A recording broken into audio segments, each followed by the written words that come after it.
Wisdom Eccentrics by Ngak'chang Rinpoche. Good evening. Chapter 16. Rinpoche, I asked, after a moment or two had passed, this quality of Paltrul that he'd wander round anonymously, was this common within the Nyingma tradition? Künzang Dorje Rinpoche nodded. Sure. And also in the Drigung and Drukpa schools, where there were many holders of the Gurkha Changlode.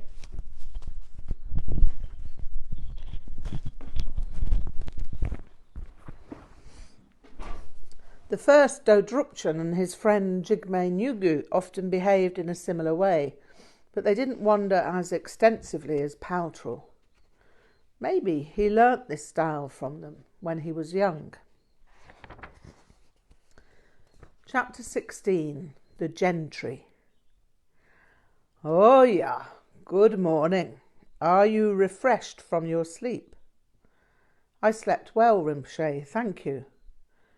Good.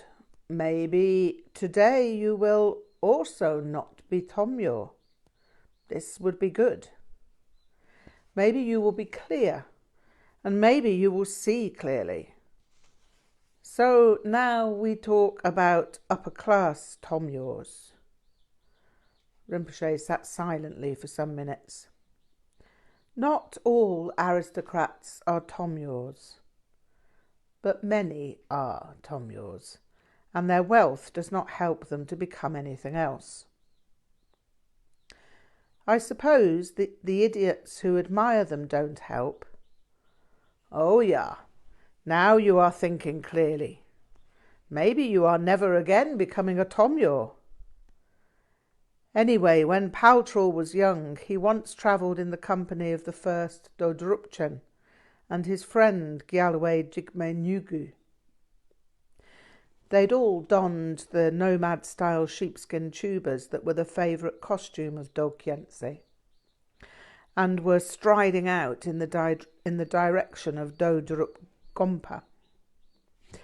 After some time of walking, they settled down for the evening. They lit a fire against cold and wolves, and while seated around their campfire, they were accosted by some members of a wealthy family who were at their wits' end. The family were returning from Dodrup Gompa in a state of high anxiety. They burst in on the three travellers, and without so much as an introduction, they launched in on what was distressing them. Our grandfather has died, and we cannot find anyone anywhere who can perform the death rites for him. Do you know where there might be any kind of Lama, or some monks at least, who could come to our home and perform the rites? Dzogchen responded, Have you tried Dodrup Gompa?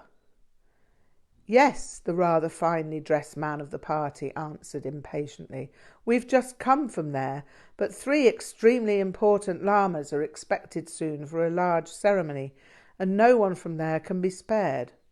They told us to look for someone closer to home. Dzogchen mused for a moment. Did you request rites be performed for your grandfather at Dodrup Gompa? The man looked irritated. Yes, but who knows what will happen when the important lamas arrive? We cannot be sure that grandfather will not be forgotten. Are you sure you don't know of any lama or even monks anywhere who will come to our home? Chhi'méd Rig'dzin raised an eyebrow. If they have given you their word, then surely the rites will be performed. This seemed to irritate the man even more. Yes, and so you say, and so they all say, but you must know how these things are. People say one thing and do another. Dzogchen furrowed his brow and replied, Well, I'm sure the important dignitaries will not forget your old grandfather. The man became haughty at that point. It may fail to reach the attention of the Supreme Ones that grandfather requires their services. Chhi'méd Rig'dzin interrupted at this juncture. Tell me, would the Lama need to be a monk to fit your bill? How else could he be a Lama if he were not a monk? The man seemed exasperated. You obviously know nothing of these matters. Dzogchen pondered the question as if it were the most baffling riddle, and finally said, Well, there's a thing and no mistake. You have me there. That's a question, to be sure. Dzogchen turned to Chhi'méd Rig'dzin. What do you think, friend? The two lamas fell to a pantomime performance in which each kept asking the other, Lamas? To which the other would reply, Lamas. Then Chhi'méd Rig'dzin sighed in mock consternation. Now, let me think. Monks, Dzogchen sighed. Now let me consider this problem. To which Chhi'méd Rig'dzin shook his head as if bewildered. Yah, who could answer such a question? Monks, Dzogchen responded again. Where would one find monks? It is indeed an issue with no clear resolution. I really don't know where you might find monks so far out in the sticks. Chhi'méd Rig'dzin shook his head. But may I ask, my friend, when did you last see a Lama? Dzogchen scratched his head. You're asking me, when did I last see a Lama? Now that's a question. When did you last see a Lama? Well, my friend, Chhi'méd Rig'dzin replied, I could ask you the same. And actually, I think I just did.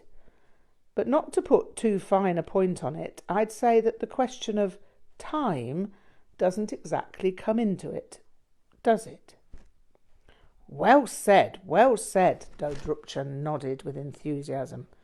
Yeah, I see your point completely. It's a tricky question.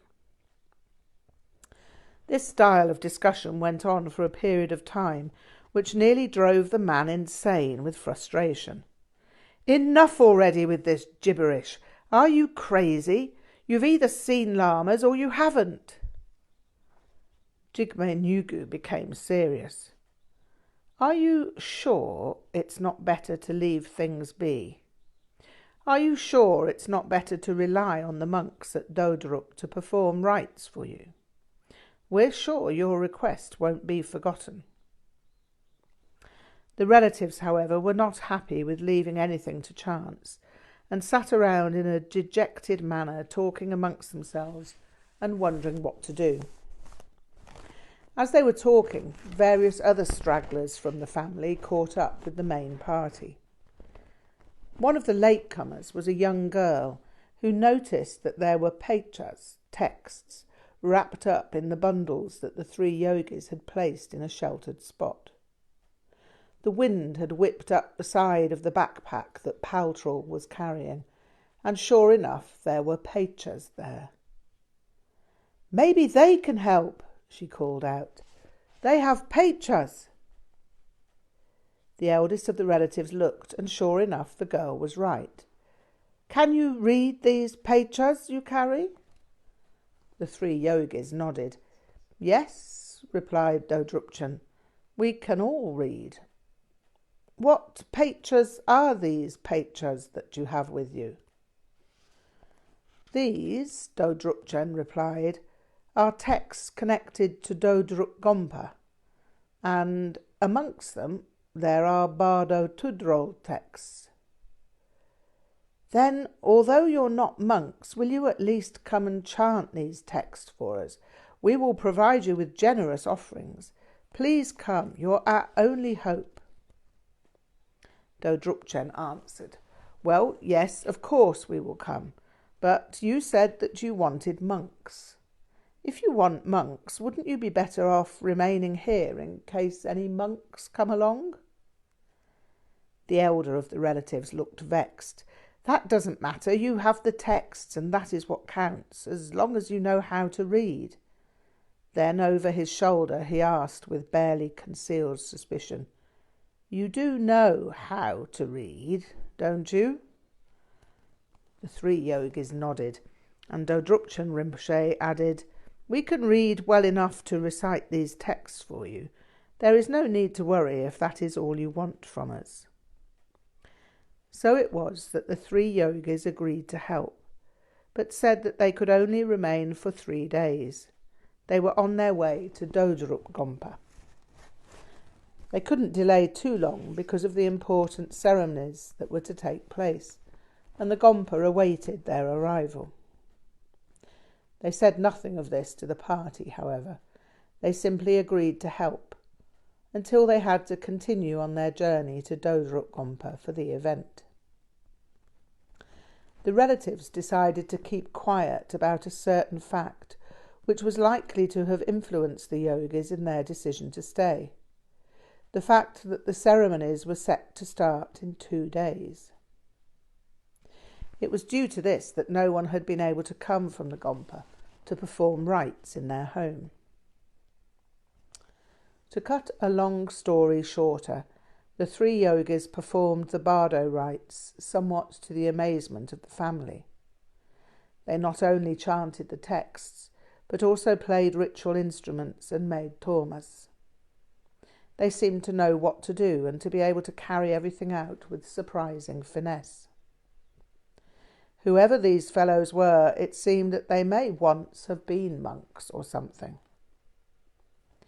Then, of course, as always, the family went along to Dodrup with the 3 yogis, only to discover that they were Paltrul, Dodrupchen and Jigme Nyugu. Rinpoche observed me closely at the end of his rendition and moved his head very slightly from side to side. This was one of his indications that I should speak. The rich family, I commenced, thought that Paltrul, Dodrupchen and Jigme Nyugu were nobodies because they weren't dressed like monks. And the monks thought I was a somebody because I'd brought a letter from Dzogchen Rinpoche. Rinpoche nodded.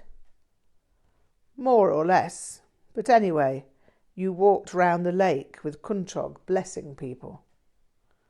This was suddenly awful. Yes, I did try not to do that, but Kunchog Rinpoche insisted. He said that the local people seemed not to be happy about my not doing so. I didn't feel good about it. I think you know that. Oh, yeah, Rinpoche found this entirely funny. I know this. Why should I forget? Anyway, do you think they received no blessing from you? Ouch. How could I answer this? I knew I was damned both ways, or rather, I thought I knew. I decided on another tack. Well, maybe they did, if they thought they did, and maybe I was just Kunchog Rinpoche's yak-tail fly whisk, and they were receiving the blessing from him through me. Rinpoche suddenly stopped, laughing. Yeah, I see. Now you become a cunning Tomyo. I tried to hedge my bets on the issue and say both yes and no, and Rinpoche was not buying it. I'm sorry, I mumbled. I say idiot things like that when I feel trapped, and I'm going to annoy you with my reply. So, tell me, what do you really think? This time, no Tomyo trick.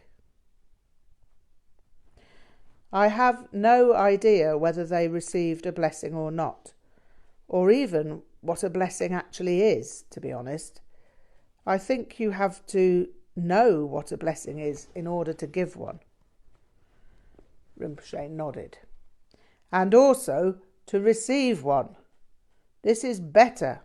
You could have given this answer first, without the Tomyo tricks. Now, do you have any question? I do, Rinpoche, what happens then when people receive blessings? Rinpoche smiled rather wanly. They go away feeling happy, he sighed, as if something had happened. But what is the real meaning of blessing? You must answer, Rinpoche commanded, but without his usual degree of force. I was going to have to leap, and so I leapt. Well, the only thing that makes sense to me is some kind of indication of the nature of mind. "Ya!" Rinpoche shouted, but with a tone of joy in his voice. Blessing is the recognition of the nature of mind. We all have beginningless non-dual nature, and when we see that, that is blessing. And it is blessing also when, like this, you are not Tomyor. You know what is real, you are not Tomyor, but you make the choice to be Tomyor. Do you see this? It's when I try to speak with humility and when I try to make a joke out of something in order to sound as if I'm a good student. Oh, yeah, so now you know this. Now you know you have the choice not to be Tomyor. Yes, I replied cautiously. I think I will have to watch for the intention and learn to see the intention forming so that I can avoid allowing it to override my awareness. Oh yeah, this is being clear. Now, what next with the story of Paltrol? This, however, opened up a whole can of worms for me. So, what about the rich family? I began. But Rinpoche jumped on me in a flash. Yes, that's the question. Now, what do you say? In for a penny, in for a pound. Well, I'd say that the grandfather certainly gained benefit, but maybe the rich family gained nothing. They didn't recognise Tsar Paltrol, Dzogchen and Chhi'méd through their presence, and even when they performed the rites, they just thought they might have been monks in the past. Then later, when they discover that they're really 3 great lamas, they gain nothing either, because they merely reverse their opinions on the basis of appearances. Rinpoche nodded. Oh yeah, you are right. It's rare that people understand anything. Still, Künzang Rinpoche didn't think you were an aristocrat Ngakma when he told you to give blessings. I grinned and replied I was just obeying orders. Rinpoche couldn't tie my amusement in with my words, as had happened before, so I had to explain to him about the Nazi war trials, when that phrase was used as an excuse for inhuman behaviour. I also explained that the excuse was not deemed valid. This caused him to slap his thigh. He was obviously highly amused. So, you can find humour without being Tomyor. This is good. That seemed to close the subject, but Rinpoche had something more to add. You know the only reason to wear brocade and use beautiful implements when giving an empowerment? This time he did not expect an answer and continued. It is because the Lama giving the empowerment needs to show the yidam. The Lama has to cover the signs that he is not Guru Rinpoche. He covers his ordinary body with glorious robes because he knows he is not glorious Guru Rinpoche. When you know you are Guru Rinpoche, then you can give the empowerment in rags or give the empowerment naked. There is no difference. I said nothing in response to this statement because I knew that Rinpoche had used an old whiskey bottle and a vulture feather as a bumper when he gave empowerments to the Chogyal of Sikkim. Rinpoche clearly was Padmasambhava in every respect. as was Chhi'méd Rig'dzin Rinpoche, and as was his son, Dongze Trinni Norbu Rinpoche. There are many conventional Tomyors who mistake plain robes for humility, Rinpoche concluded in remote, spacious tones, but they simply do not understand anything. The world is full of Tomyors.